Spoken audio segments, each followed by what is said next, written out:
political question of vaccine mandates, conspiracy theories, and in general anti-health positioning is actually creating a very toxic breeding ground for the far right to grow. And this is what we need to oppose. The past few weeks, we have seen people doing Nazi salutes at their protests. We have seen people waving the Trump flag everywhere. We have seen Proud Boys on the streets of Melbourne.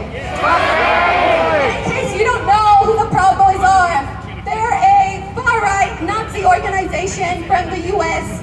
They were the ones that helped organize the Unite the Right rally in 2017, which is where we saw that disgusting film, marching with tiki torches and chanting blood on soil. Shame. This is the same film that killed anti-racist protester Heather Heyer, and this is the kind of people that we have marching on the streets of Melbourne completely unopposed.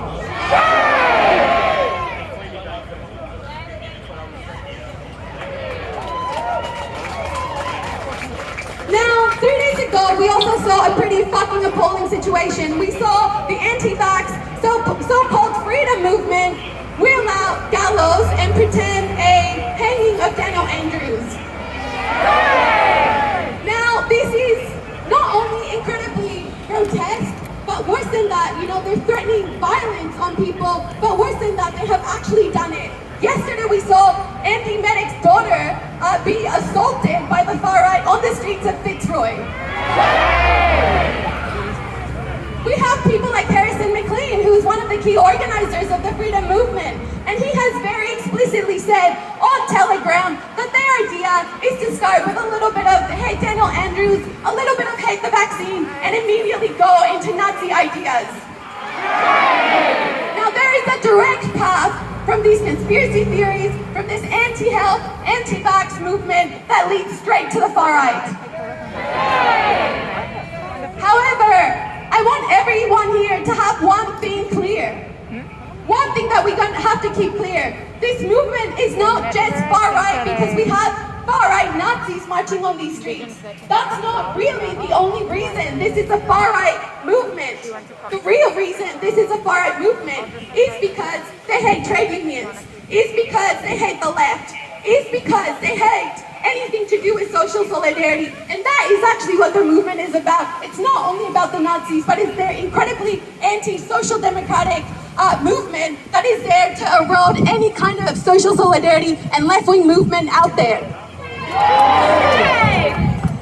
As well, what other arguments? They're there to say we're here for bodily autonomy, we're here just because we hate the vaccine mandate, we're here just because we're scared about democracy, and to this I call bullshit.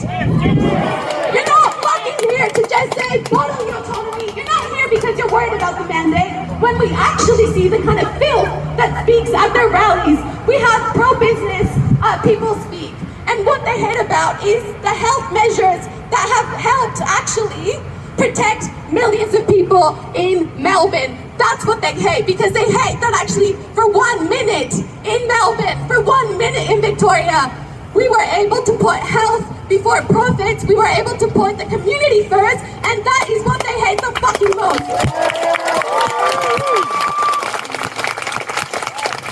Now, I'm going to introduce our first speaker because I think it's a very important task that we're out here today. As you can see, we've seen hundreds of these people already marching, and our side has a lot to do, but this is the first step. We need to politically confront these people.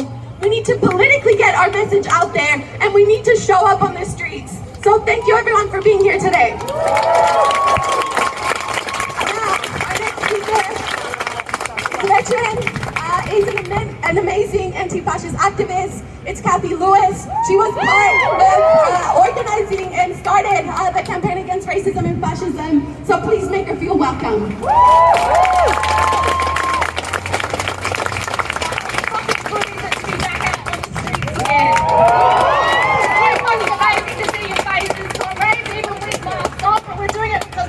And I just can't take my hand off enough to you all coming out today. The resurgence of the radical right-wing parties significant political developments of the past several decades, particularly in Europe. Space for the far right to grow has been created by several factors: economic crisis, the hollowing out of traditional parliamentary politics, the erosion of the political centre, and the weakening of the Labour movement.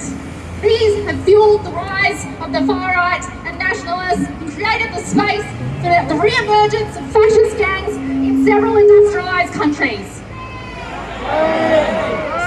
Significant electoral gains made by right-wing populists in Europe have also come with street violence. For instance, in Poland, the Czech Republic, and in Hungary.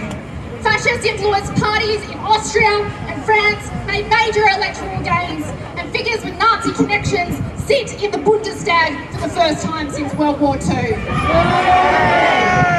In the United States, the election of Donald Trump helped draw together many far-right groups and bolster their confidence. And the damage that such movements can do if they are allowed to grow is evident across Europe as well, where in several countries neo-Nazis are able to mobilise thousands and launch vicious attacks on immigrants and other marginalised groups and on the left. In France, fascists routinely attack Calais refugee camp, and in Greece, the Golden Dawn regularly targets the left, including murdering anti-fascist activists and attacking working class organisations.